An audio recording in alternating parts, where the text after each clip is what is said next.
최근에 1년 반 사이에 5배 이상 오른 기업 되게 많아요. 내년에도 반드시 나옵니다. 지금 뭐지? 박전문 알고 있나? 저 모릅니다.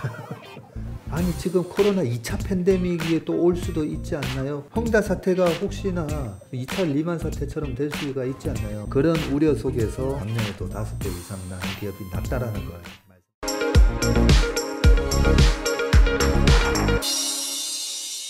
네, 최근에도 우리 전문의 여러 방송을 통해서 많은 이 시청자분들을 만나고 계신데요. 최근에 방송에서 하신 말씀을 몇 개 제가 뽑아왔습니다. 그래서 가장 저는 인상적으로 봤던 거는 이거였거든요. 내년에 여기서 5배짜리 주식 나온다. 이런 거 가장 관심하실 것 같아요. 손에 확 잡히니까. 어떤 얘기였습니까 이때는? 요 얘기 되게 많이 물어보시더라고요. 저희 고객분들도. 그 카메라 모듈 회사 5배 났었다 했잖아요. 삼성, SDI 같은 기업들 뿐만 아니라 뭐 카카오도 뭐 5배 이상 올랐죠. 테슬라도 뭐 7배 이상 오르고 최근에 1년 반 사이에 5배 이상 오른 기업 되게 많아요. 내년에도 반드시 나옵니다.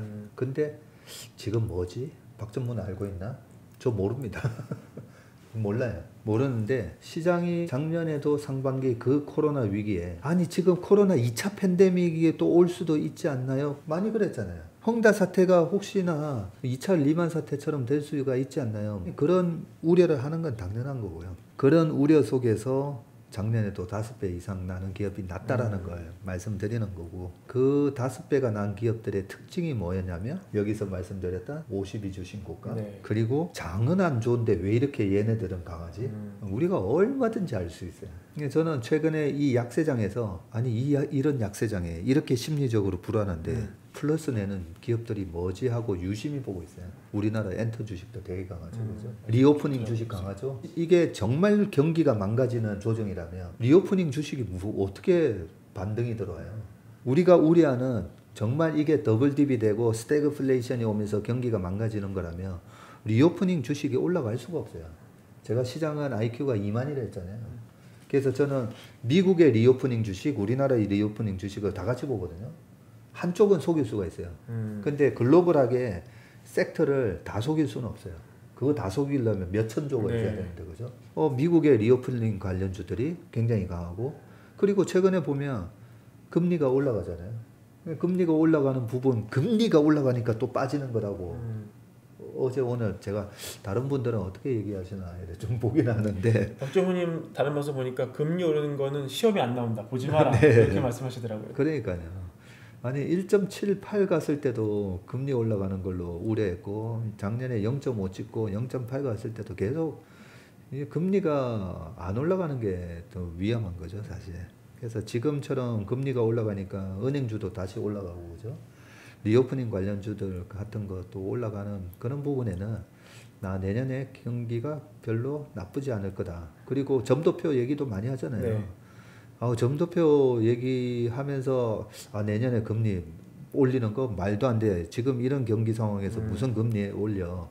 이런 얘기 나오는 게 더 위험한 거예요. 그렇죠? 그렇기 때문에 지금 금리가 뭐 1.3에서 1.4 또 반등 들어가지고 그런 모습들을 보면 이번 노이즈의 채권 금리, 채권 투자자들은 다 알고 있구나. 경기가 회복되는 걸 다 알고 있구나. 리오프닝 관련주도 항공부터 여행, 카지노 반등 들어가는 거 보면요. MGM 카지노 이런 것들 보면 이제 신고가 막 내고 있거든요. 그렇습니까? 예. 그런 것들 보면 결국은 리오프닝 관련주, 우리가 시장에서 이제 힌트를 얻어야 된다는 거죠. 제가 그쪽이다가 아니라 지금 이 약세장에 시장은 또 힌트를 주고 있다는 거죠. 그걸 이제 우리가 잘 봐서 내가 매매만 잘하면 돼요. 바닥에서 그렇게 올랐는데 어떻게 사요? 근데 5배 오를 건데 뭐 바닥에서 100% 올랐다고 못 사면 안 된다는 거죠.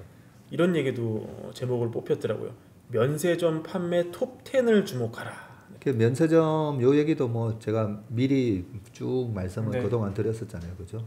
그런데 델타 변이 바이러스 때문에 또 방역이 강화되면서 조금 뒤처진 부분도 있고, 중국 같은 경우에는 결국은 지금 전 세계에서 큰 소비의 이제 대국이 된 중국 소비가 빨리 풀려야 되는데, 거기 이제 이동에 대한 부분을 아니 중국은 벌써 코로나 다 잡은 것처럼 얘기하더니 왜 저렇게 방역은 타이트하게 할까? 3주를 격리해야 돼요. 저희 조카도 이번에 다시 중국 돌아갔는데 네. 3주 격리하고 이번에 그 캐나다에서 붙잡혔던 멍웨이안 뭐 부회장인가요? 3주 격리해야 된다고. 아니 중국은 왜 저러지? 중국은 사회주의 국가니까 국민들을 이제 컨트롤하는 게 그렇죠. 통제하는 게 아주 중요한 부분이죠. 시진핑 입장에서는. 그런 부분 때문에 이제 통제를 하면서 조금 약간 리오프닝이나 이런 게 좀 늦어졌는데 결국은 내년에 시진핑도 3년임을 하기 위해서는 이제 경기가 좋아져야 되는 부분 등등 하면 결국 면세점의 이제 매출이 늘어나는 거는 시간 문제라고 생각하고요. 얼마나 많이 폭발적으로 늘어날까 그것만 이제 좀 달려 있는 것 같은데 그거는 면세점에 어떤 물건이 많이 팔리나요? 그거는 우리가 알기 힘든 거 아닌가요? 우리가 알기 제일 좋죠. 저희처럼 책상에만 앉아 있는 펀드 매니저보다는 실제로 여행 다니시는 분이 제일 잘 알 수가 있어요. 그래서 예전에 이제 2015년, 16년 중국 요크가 밀려들면서 면세점이 막 완전히 신라 호텔에 줄 섰었잖아요. 그때까지. 네, 저희 직원들 보내서 확인했었어요. 보내서 뭘 제일 많이 사시는지. 우리가 내년에 여행 되게 많이 다니실 거잖아요. 올 연말부터 아마 여행 많이 다니실 것 같은데 그럴 때 이제 면세점. 저 같은 경우는 이번에 미국 갔다 오면서 그 대한항공의 듀티프리 뭐가 이제 광고가 많이 실려 있는지 뭐 그것도 이제 좀 보면서 약간 힌트를 얻었었는데요. 면세점에서 뭘 많이 또 진열을 해놓고 파는지 등등 그런 거를 이제 본격적인 내년에 그런 리오프닝 관련 히트치는 상품 주식을 뭘 찾아야 되는가 봤을 때 그렇게 면세점을 적극적으로 좀 이용하셨으면 좋겠습니다. 10월까지 몸을 살리면 11월에 반드시 반등장이 나온다. 그 부분은 그냥 확률적으로 미국 시장만 하더라도 그동안에 주가가 제일 많이 빠졌던 블랙 먼데이 10월에 있었잖아요. 사상 최대의 반도체 이익이 나오고 했다. 2018년도에도 10월 달부터 금리 어쩌고 저쩌고 하면서 폭락했어요. 2018년 10월 3일부터 빵빵빵 빠지면서 폭락했었고 가장 많이 빠진 10번 중에 4번이 10월 달에 일어났었어요. 그렇군요. 네. 그래서 저는 항상 확률에 근거한 이제 뭐 원칙을 세워라. 레이 달리오가 그렇게 얘기했었는데 저도 뭐 생활 습관 자체가 굉장히 확률에 근거해서 살다 보니까 10월 달은 이왕이면 조심하는 게 낫다는 거죠. 이왕이면. 그러면 뭔가 이슈가 없으면 작년 10월에는 이제 공격의 기회로 잘 삼았었죠. 작년 10월 달에도 안 좋았었잖아요. 그 좋은 작년 강세장에 작년 10월 29일인가 8일 날도 나스닥이 막 3%씩 빠지고 겁을 엄청 줬었어요. 하지만 이유가 뭔지 알면 되잖아요. 바이든이 될지 트럼프가 될지 모르는 그 불확실성 때문에 그랬던 것처럼 지금은 아까 말씀드렸던 분명히 텍스를 얼마에서 결정할까 불확실성이 남아있는 부분이기 때문에 10월까지는 조심하자는 얘기였고 11월에는 반드시 올라간다라고 저는 얘기한 적 없어요. 알겠습니다. 주식시장에서 반드시 건 없죠. 절대 절대 안 된다. 뭐 이런 거는 절대 얘기하면 안 되는 거예요. 시간을 1년 뒤로 돌리면 내년 추석 이후가 되겠죠? 그때 지금보다 매우 높은 확률로 올라 있을 것 같은 업종 쭉 얘기하신 거에 힌트를 다 얻을 수 있긴 한데요. 조금 몇 개 좀 뽑아주시면은 1년 뒤면 조금 예측이 가능하지 않을까 싶습니다. 그 합리적인 상상을 하라고 저는 얘기하잖아요. 근데 합리적인 상상을 하려면 제일 좋은 게 뭐냐면 과거의 역사를 보는 거예요. 과거의 역사만큼 좋은 게 없는데 지난번에도 제가 메가드 장군 말씀드렸었잖아요. 메가드 장군이 히틀러가 딱 러시아 공격하는 거 보고 히틀러는 역사 공부를 안 했던지 또는 역사를 공부했는데 이번에는 아닐 거야 라고 역사가 주는 교훈을 무시했던지 둘 중에 하나인데 메가드 장군도 마치 주식시장 예측을 하는 점쟁이처럼 얘기했어요. 히틀러의 패망이 임박했구나. 나폴레옹이 러시아 공격했다가 그러고 이제 망한 거였거든요. 그 120년 전의 역사를 바탕으로 메가드는 그렇게 예측을 했던 거였죠. 정확하게 맞았잖아요. 그래서 우리가 내년 요맘때 어떤 업종이 지금보다는 그래도 좀 좋아져 있을까라고 보면 항상 YOY 기준으로 그죠?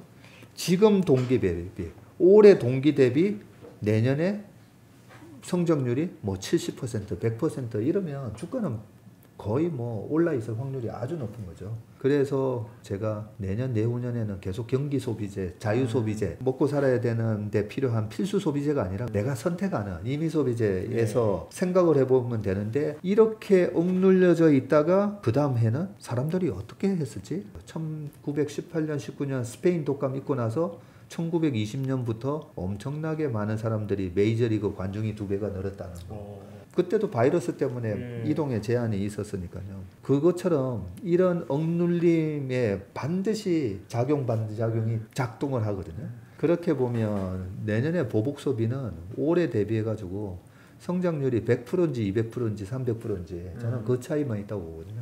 어떻게든 나가서 하는 거. 그렇게 보면 이제 콘서트 매출부터 시작해가지고, 그죠? 요즘 엔트 주식 왜 이렇게 강하지? 보면 나 앞으로 향후 1년 동안에는 그런 야외 콘서트 비중이 매출이 늘어나겠구나.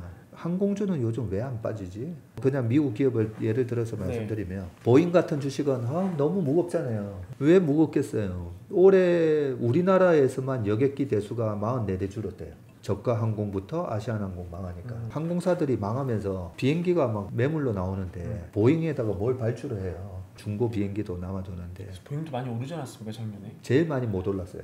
그래요? 바닥 대비는 올랐지만 제일 바닥 좀 대비는 지지부진하죠. 그런 측면에서 보면 내년 내후년으로 보면 여행 수요가 이제 폭발적으로 늘어나면, 마치 코로나 직전에 보면 전 세계 물동량이 확 줄어가지고 배가 남아 도는 것처럼 보였다가 최근에 보면 배가 모자라서 난리잖아요.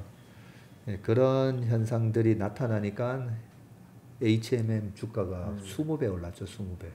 2년 만에.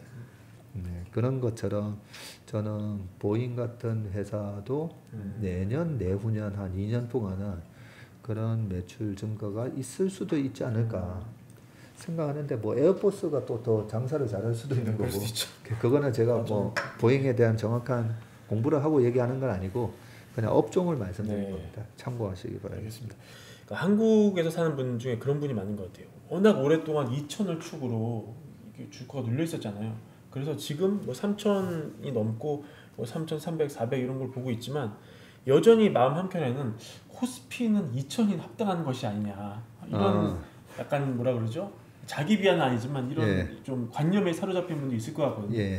그런 분들한테 왜 지금은 코스피가 2,000으로 갈 수가 없는지 그걸 조금 자세하게 설명을 좀 부탁드립니다. 네, 그거는 뭐 제가 뭐 명확하게 말씀드릴게요.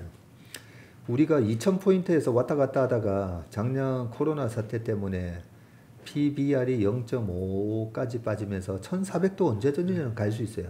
그는 강력한 마켓 리스크가 작동을 하면. 그런 경우를 제외하고 말씀드리면 버스 승차권 회수권이라고 그랬죠. 15원, 20원 했었거든요. 지금 1,350원 하면 엄청 비싸 보이니까 버스 가격이 1,350원에서 한 900원까지 떨어질 수 있지 않을까? 그런 거랑 저는 똑같다고 봐요. 아니 코스피 보세요. 코스피는 종합주가 지수잖아요. 그러면 삼성전자의 지금 주가는 이익과 그 BPS 대비 PER 10배, 12배 이런 식으로 작동을 했잖아요. 우리나라 코스피가 지금 PER이 20배가 되어 있으면 20배인데 아니 평균적으로 우리는 10배였으니까 여기서 다시 반토막 날 수 있다. 이러면 말이 되는데 PBR이나 PER로 봤을 때는 지금 그동안에 돈 벌어가지고 쌓여있는 자산으로 보면, 그죠? 그리고 이익의 규모도 인플레이션이 작용을 해요. 라면이 30년 전에 농심 신라면 100원 했었거든요. 100원 했다가 550원, 600원 하고 있으면 그만큼 매출이 늘어나고 거기에 따라서 이익이 늘어나고 인플레이션을 다 반영을 합니다. 주가도. 그래서 2,000 대비 3,000은 너무 비싼 거 아니야? 이거는 집값이 20억이 30억 되고 40억 됐는데 똑같은 물가 상승이라는 걸 반영을 안 한 얘기이기 때문에 여기서 3,000이 너무 비싸서 이거는 2,000 다시 가야 된다. 이거는 물가 상승에 대한 주가가 어떻게 반영하는지에 대한 그 메커니즘을 조금 더 한번 검토해 보시면 좋을 것 같습니다. 주택 마련 주식 대박 매불이 하나면 오케이입니다. 매부리 구독 누르시면 부자 됩니다. 좋아요 누르시면 더 부자 됩니다.